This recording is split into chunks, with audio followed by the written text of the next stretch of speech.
ہمارے چینل کو سبسکرائب کر بیل آئیکن ضرور پریس کریں ہماری لیٹسٹ برادران ملت اسلامیہ، السلام علیکم ورحمۃ اللہ تعالی وبرکاتہ۔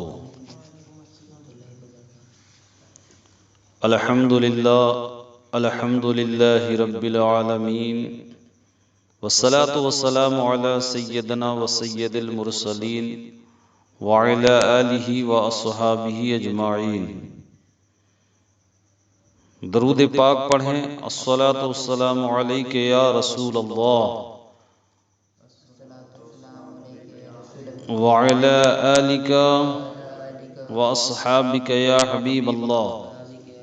ایک مرتبہ بلند آواز سے درود پاک پڑھ لیجئے۔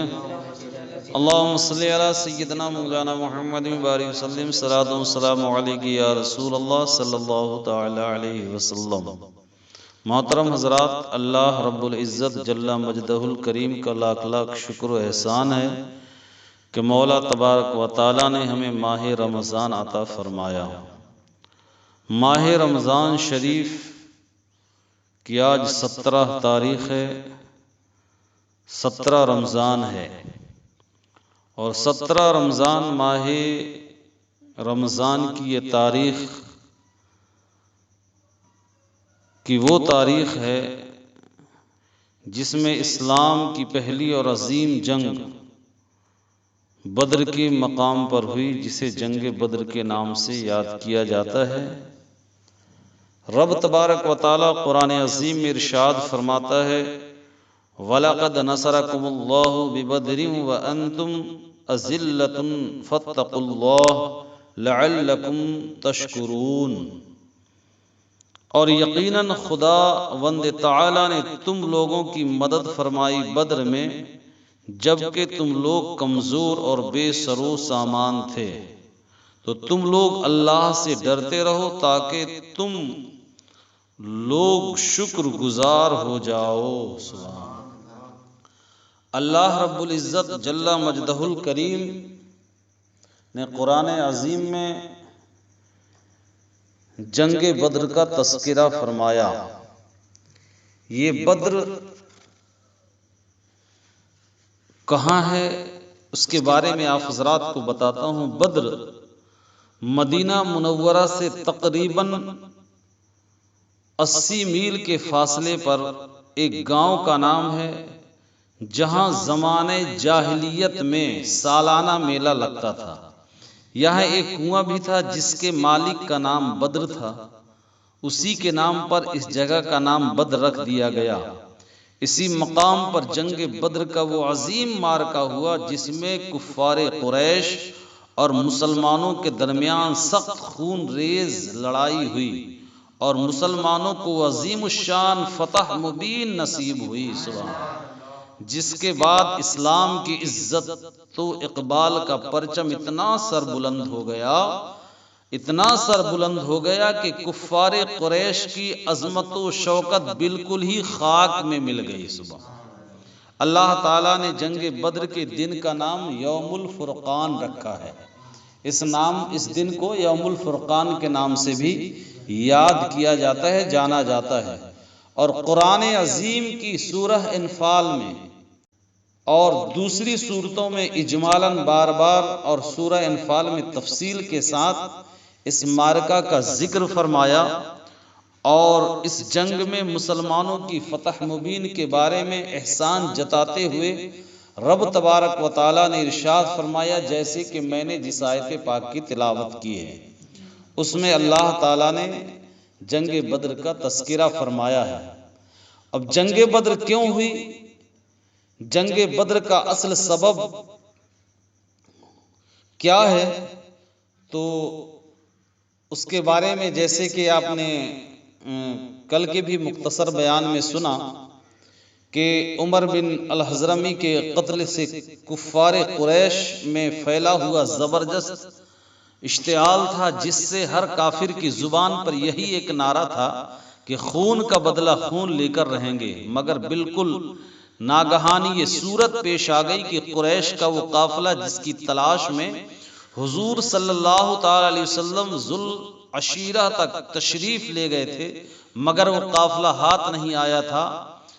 بالکل اچانک مدینے میں خبر ملی کہ اب وہی قافلہ ملک شام سے لوٹ کر مکہ جانے والا ہے، اور یہ بھی پتہ چل گیا کہ اس قافلے میں ابو سفیان بن حرب و مخزومہ بن نوفل وغیرہ کل 30 یا 40 آدمی ہیں، اور کفار قریش کا مال تجارت جو اس قافلے میں ہے وہ بہت زیادہ ہے۔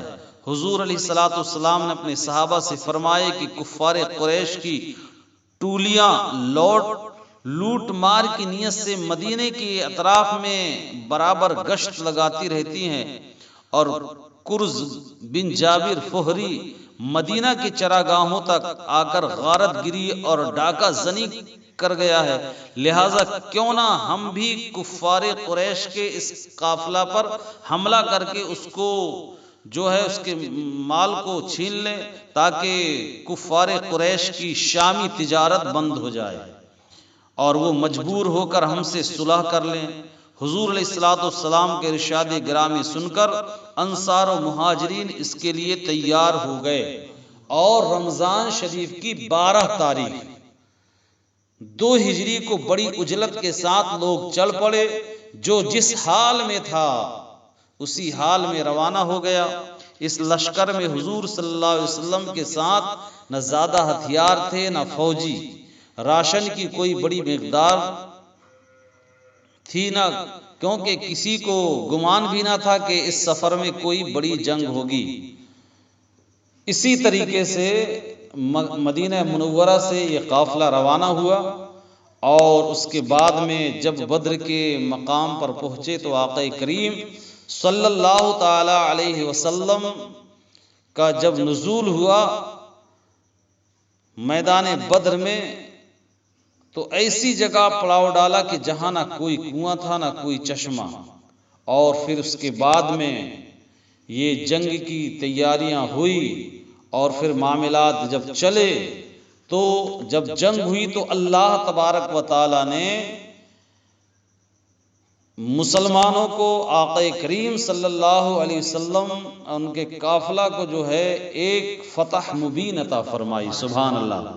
اور 17 رمضان 2 ہجری جمعہ کی رات تھی، تمام تو فوج آرام میں چین کی نیند سو رہی تھی، مگر ایک سرور کائنات کی ذات تھی جو ساری رات خدا بند عالم سے لو لگائے دعا میں مصروف تھی، سبحان اللہ۔ صبح نمودار ہوئی تو آپ نے لوگوں کو نماز کے لیے بیدار فرمایا، پھر نماز کے بعد قرآن کی آیات جہاد سنا کر ایسا لرزہ خیز اور ولولہ انگیز واز فرمایا کہ مجاہدین اسلام کی رگوں کے خون کا قطرہ قطرہ جوش و خروش کا سمندر بن کر طوفانی موجیں مارنے لگا، اور لوگ میدان جنگ کے لیے تیار ہو گئے۔ اور پھر جب جنگ ہوئی تو اللہ تبارک و تعالی نے الحمدللہ فتح مبین عطا فرمائی، اور پھر اس سے اسلام کو بڑا فائدہ ہوا، سبحان اللہ۔ تو یہ جو جنگ بدر ہے یہ ماہ رمضان شریف کی 17 تاریخ کو میدان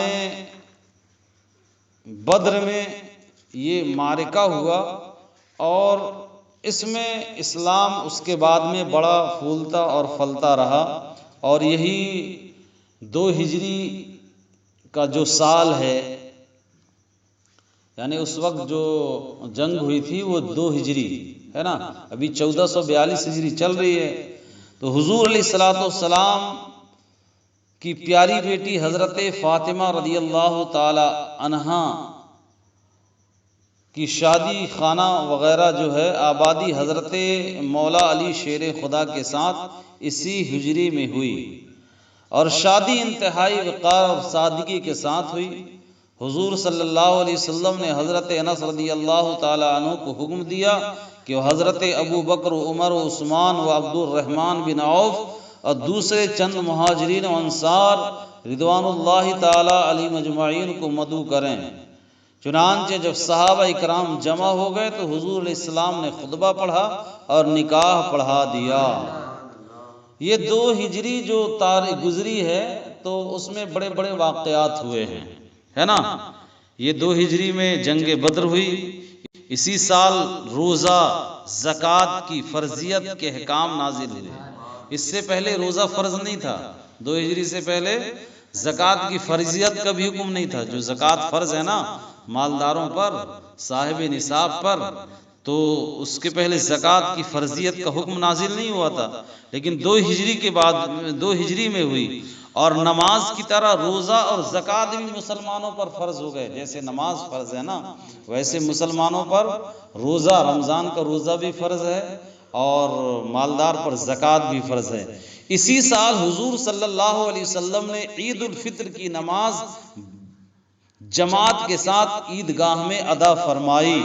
اس سے قبل عید الفطر کی نماز نہیں ہوئی تھی، ہے نا، 2 ہجری سے پہلے، یعنی 2 ہجری کے سے پہلے عید کی نماز جماعت کے ساتھ نہیں پڑھی گئی تھی، لیکن 2 ہجری ہی میں آقا نے جو ہے نماز عید جماعت سے ادا فرمائی۔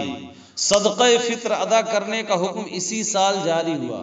جو صدقہ فطر ادا کیا جاتا ہے نا، تو اسی سال اس کا حکم نازل ہوا۔ اور اسی سال 10 ذوالحجہ کو حضور صلی اللہ علیہ وسلم نے بقرعید کی نماز ادا فرمائی اور نماز کے بعد 2 مینڈھوں کی قربانی فرمائی۔ سبحان اللہ، ہے نا۔ اس کے پہلے جو ہے بقرعید کی نماز بھی ادا نہ کی گئی تھی۔ تو یہ جنگ بدر کا ہی سال تھا اور وہی ہجری تھی۔ اور اسی سال غزوہ قرۃ القدر و غزوہ بحران وغیرہ چند چھوٹے چھوٹے غزوات بھی پیش آئے جن میں حضور علیہ السلام نے شرکت فرمائی، مگر ان غزوات میں کوئی جنگ نہیں ہوئی۔ تو یہ غزوات ہے نا، غزوات سریہ، یہ جو جنگیں ہیں، تو اس میں بتایا گیا کہ جس جنگ میں خود سرکار بنفس نفیس شرکت فرما کرتے تھے وہ غزوہ کہلاتا تھا، اور جس میں آقا کریم صلی اللہ علیہ وسلم شرکت نہ فرماتے وہ سریہ ہوتا تھا۔ اور پھر ماہ رمضان شریف کی تاریخ ہی یہ 17 تاریخ ہے۔ آج کی جو تاریخ ہے نا، یہ وہی تاریخ ہے جس میں حضور علیہ السلام کی بیوی حضرت عائشہ صدیقہ رضی اللہ تعالی عنہا کا وصال باکمال ہوا۔ اب یہ حضرت عائشہ کون ہیں؟ ان کے بارے میں مختصر بیان آپ نے کل کی رات میں سماعت کیا تھا، اور الحمدللہ ہمارے اس مسجد چشتیہ غریب نواز گنگا نگر میں ایسی ہی مبارک موقع پر نوری محفل جو ہوتی ہے اس میں آپ بیانات سماعت کرتے رہتے ہیں۔ ذرا مچل کر بول دیں سبحان اللہ۔ تو یہ حضرت عائشہ صدیقہ ام المومنین، مومنوں کی ماں، یہ کون ہیں؟ ان کے بارے میں آپ اپنے ذہن پر بات رکھیں اور سنیں۔ یہ امیر المومنین حضرت ابو بکر صدیق رضی اللہ تعالی عنہ کی نور نظر اور دختر نیک اختر ہیں، یعنی ان کی پیاری بیٹی ہیں، اور ان کی والدہ ماجدہ کا نام ام رومان ہے نا۔ حضرت عائشہ صدیقہ حضرت ابو بکر صدیق جو حضور علیہ السلام کے پہلے خلیفہ ہیں اور جوانوں میں سب سے پہلے ایمان لانے والے ہیں، اور جن کی شان بڑی نرالی ہے وہ حضرت ابو بکر صدیق رضی اللہ تعالی عنہ کی بیٹی حضرت عائشہ ہیں جو حضور کے نکاح میں آئی۔ یہ 6 برس کی تھی جب حضور صلی اللہ علیہ وسلم نے اعلان نبوت کے 10ویں سال ماہ شوال میں ہجرت سے 3 سال قبل نکاح فرمایا، اور شوال کی 2 ہجری میں مدینہ منورہ کے اندر یہ کاشانہ نبوت میں داخل ہو گئیں، اور 9 برس تک حضور علیہ السلام کی صحبت سے سرفراز رہیں۔ ازواج مطہرات میں یہی کنواری تھی، یعنی حضور علیہ السلام کی جو ازواج مطہرات تھیں یعنی بیویاں جو تھیں، تو ان میں سے صرف یہی کنواری تھی، اور سب سے زیادہ بارگاہ نبوت میں محبوب ترین بیوی تھی۔ سبحان اللہ، یعنی حضور کی بارگاہ میں بڑی محبوب ترین تھی، یعنی بڑا سرکار پسند فرمایا کرتے تھے، اور ان کی شان بھی بڑی نرالی تھی۔ حضور علیہ السلام کا ان کے بارے میں ارشاد ہے کہ کسی بیوی کے لحاف میں میرے اوپر وحی نازل نہیں ہوئی، مگر حضرت عائشہ جب میرے ساتھ بستر نبوت پر سوتی رہتی ہیں تو اس حالت میں بھی مجھ پر وحی الہی اترتی ہے۔ سبحان اللہ، یعنی اللہ کا حکم نازل ہوتا ہے۔ اور یہ حضرت عائشہ کی شان ہے، بخاری و مسلم کی روایت ہے کہ حضور علیہ الصلوۃ والسلام نے حضرت عائشہ رضی اللہ تعالی عنہا سے فرمایا کہ 3 راتیں میں خواب میں یہ دیکھتا رہا کہ ایک فرشتہ تم کو ایک ریشمی کپڑے میں لپیٹ کر میرے پاس لاتا رہا اور مجھ سے یہ کہتا رہا کہ یہ آپ کی بیوی ہیں۔ جب میں نے تمہارے چہرے سے کپڑا ہٹا کر دیکھا تو ناگہاں وہ تم ہی تھی۔ اس کے بعد میں نے اپنے دل میں کہا کہ اگر یہ خواب اللہ کی طرف سے ہے تو اس خواب کو پورا کر دکھائے گا۔ سبحان اللہ۔ اور فقہ و حدیث کے علوم میں ازواج مطہرات کے اندر ان کا درجہ بہت ہی بلند ہے۔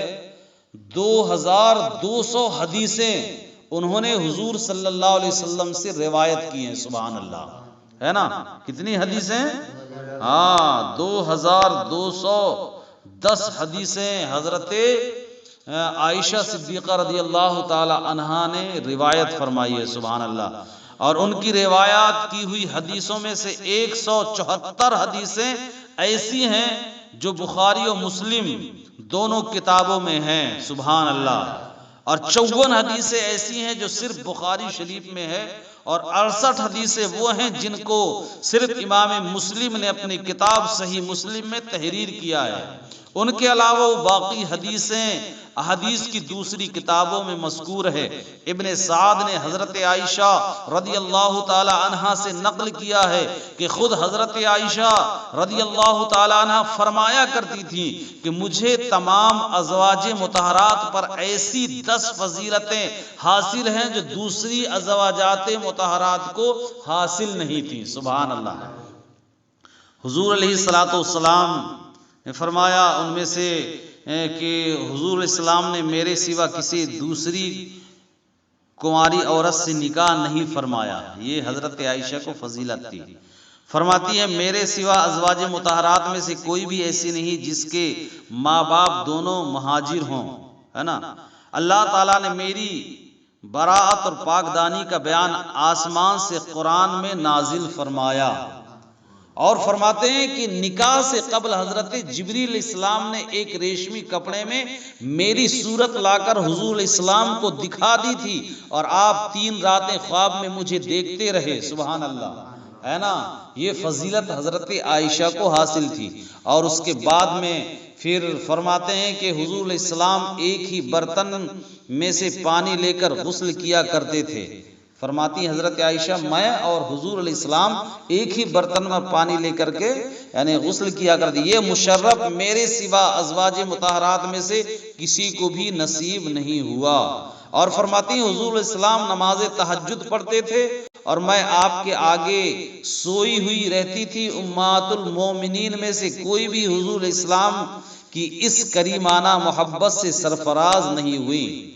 اور فرماتی ہیں کہ حضور علیہ السلام کے ساتھ ایک لحاف میں سوتی رہتی تھی اور آپ پر خدا کی وحی نازل ہوا کرتی تھی، اور یہ وہ اعجاز خداوندی ہے جو میرے سوا حضور صلی اللہ علیہ وسلم کی کسی بھی بیوی کو حاصل نہیں ہوئی۔ اور فرماتی ہیں کہ حضور علیہ السلام کے ساتھ ایک لحاف میں سوتی رہتی تھی اور آپ پر خدا کی وحی نازل ہوا کرتی تھی، اور یہ وہ اعجاز خداوندی ہے جو میرے سوا حضور صلی اللہ علیہ وسلم کی کسی بھی بیوی کو حاصل نہیں ہوا۔ اور پھر فرماتے ہیں کہ وفات اقدس کے وقت میں حضور علیہ السلام کو اپنی گود میں لیے ہوئے بیٹھی تھی، اور آپ کا سر انور میرے سینے اور حلق کے درمیان تھا، اور اسی حالت میں حضور علیہ السلام کا وصال ہوا۔ حضور علیہ السلام نے میری باری کے دن وفات پائی۔ اور فرماتے ہیں کہ حضور اقدس صلی اللہ علیہ وسلم کی قبر انور خاص میرے گھر میں بنی۔ سبحان اللہ۔